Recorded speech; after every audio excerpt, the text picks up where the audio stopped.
Hello students. देखो, इस video में हम इलेक्ट्रिक चार्ज को डिफाइन करने जा रहे हैं। तो देखो, जो यहाँ मेंशन किए हैं उसको समझाएंगे। पहले इसको पढ़ते हैं। देखो, the intrinsic property of fundamental particles like electrons and protons due to which similar particles repel each other and dissimilar particles attract each other is called electric charge. यानी इलेक्ट्रिक चार्ज जो है इंट्रिंसिक प्रॉपर्टी है किसका, fundamental particles of an atom like electrons and protons, not neutrons. यानी electrons, protons, neutrons ये fundamental particles हैं atom के, but electric charge जो प्रॉपर्टी है वह इंट्रिंसिक प्रॉपर्टी है, आंतरिक गुण है किसका, इलेक्ट्रॉन का और फिर प्रोटॉन का। न्यूट्रॉन में वैसा गुण नहीं है। बात समझ गए? इसलिए नाम भी रखा गया न्यूट्रॉन, यानी न्यूट्रल है। क्लियर? अब देखो, सिमिलर पार्टिकल्स जो हैं, सिमिलर मतलब अगर 2 इलेक्ट्रॉन्स हैं अथवा 2 प्रोटॉन्स हैं, समझ गए, तो इनको हम सिमिलर पार्टिकल्स कहेंगे। तो similar particles repel each other, यानी सिमिलर पार्टिकल्स के बीच में फोर्स ऑफ रिपल्सन काम करता है। ठीक है, फोर्स ऑफ रिपल्सन, यानी इसको विकर्षण बल कहते हैं हिंदी में। और डिसिमिलर पार्टिकल्स का मतलब हुआ एक इलेक्ट्रॉन है दूसरा प्रोटॉन है, तो उनके बीच में है ना फोर्स ऑफ अट्रैक्शन काम करता है। इतनी बात आप समझ गए? क्लियर? अब देखो, understanding of charge by friction, friction के द्वारा इसको अंडरस्टैंड करना है।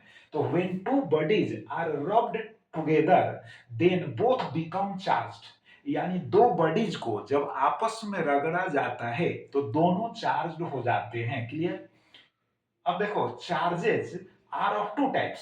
अब नेचर जो है चार्जेस के दो होते हैं। अब इसको क्लियर कर देते हैं। The electric charge developed on the glass rod on rubbing it with silk cloth. जैसे देखो, ग्लास रड को जब सिल्क क्लॉथ के साथ रगड़ा जाता है तो ग्लास रड पर जो चार्ज एपियर होता है, डेवलप्ड होता है ना, उसको कहा जाता है पॉजिटिव चार्ज। ठीक? and the charge developed on ebonite rod on rubbing with cat's skin is called negative charge। और जो चार्ज इमोनाइट रड पर, जो चार्ज इबोनाइट रड पर डेवलप्ड होता है on rubbing with cats skin, यानी बिल्ली के खाल, समझ गए ना, के साथ इबोनाइट रड को जब रगड़ा जाता है तो इबोनाइट रड पर जो चार्ज डेवलप्ड होता है, क्लियर, जो उत्पन्न होता है, प्रेरित होता है, उसको निगेटिव चार्ज कहा जाता है।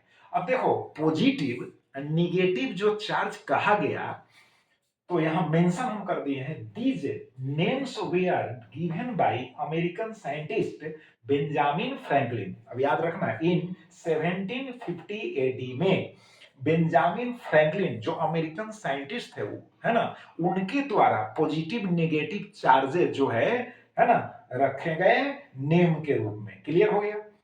अब देखो, एटॉमिक मॉडल क्या कहता है, एटॉमिक मॉडल ऑफ इलेक्ट्रिफिकेशन क्या कहता है, according to atomic model every material is made up of atoms. प्रत्येक जो मटेरियल है वह एटम से मिलकर बना है। क्लियर? अब एटम के बारे में समझो। Every atom is made up of fundamental particles like electrons, protons and neutrons. अब प्रत्येक एटम जो है ना, मौलिक कणों से मिलकर बना है। अब कौन कौन मौलिक कण, तो electrons, protons and neutrons. Clear हो गया?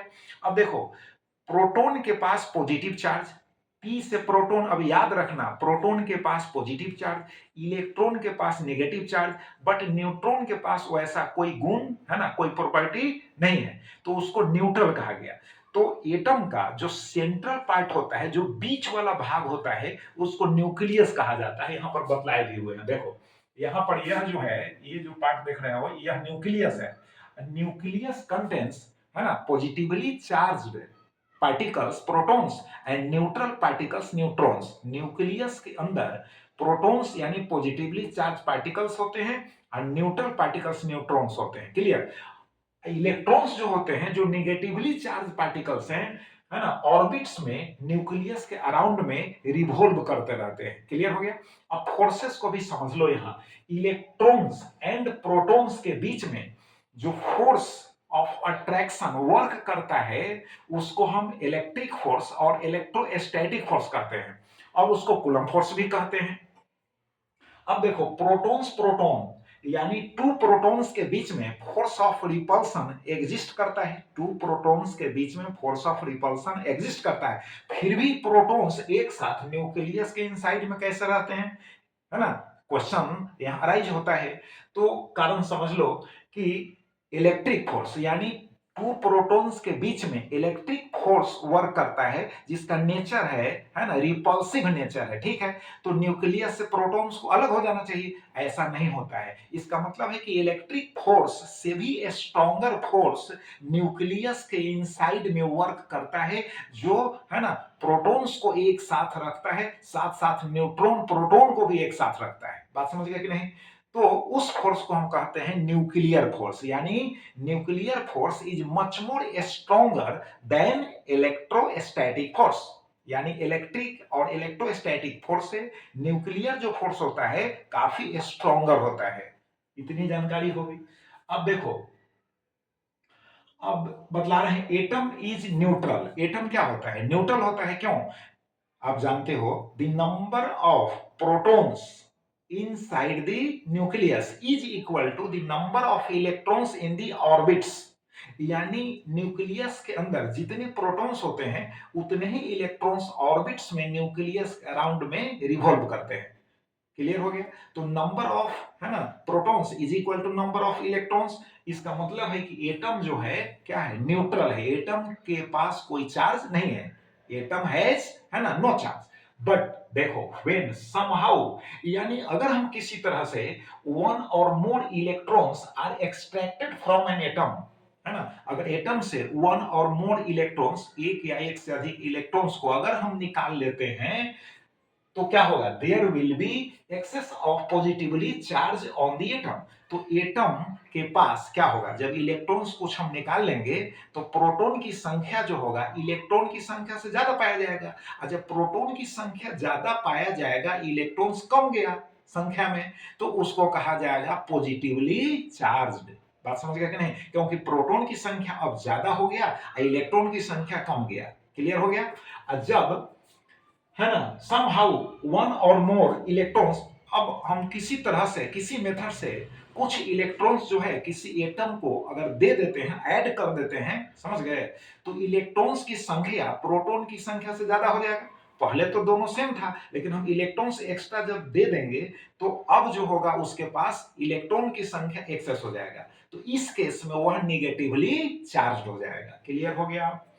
अब एक बात और समझ लो, है ना, लाइक चार्जेस जो होता है रिपेल ईच अदर। एक बार और बतला दे रहे हैं, लाइक चार्जेस यानी सेम नेचर के जो चार्जेस होते हैं रिपेल करते हैं, है ना, और व्हाइल अनलाइक चार्जेस जो होते हैं अट्रैक्ट ईच अदर। और अनलाइक चार्जेस जो होते हैं, एक का नेचर पॉजिटिव दूसरे का नेचर नेगेटिव, तो वे एक दूसरे को अट्रैक्ट करते हैं। अब charge on an electron is equal to minus E. अब याद रखना, इलेक्ट्रॉन पर जो चार्ज होता है उसको माइनस स्मॉल ई से इंडिकेट करते हैं, और माइनस यहां तो माइनस है ही, और स्मॉल ई जो है ना, का value 1.6 into 10 to the power minus 19 coulomb होता है।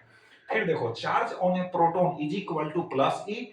अब प्लस तो यहां लिख दिए, but E is equal to 1.6 into 10 to the power minus 19 coulomb हो गया। क्लियर हो गया? इलेक्ट्रॉन पर प्रोटॉन पर चार्ज बतला दिया। अब इसके बाद नेक्स्ट वीडियो में यूनिट बतलाएंगे।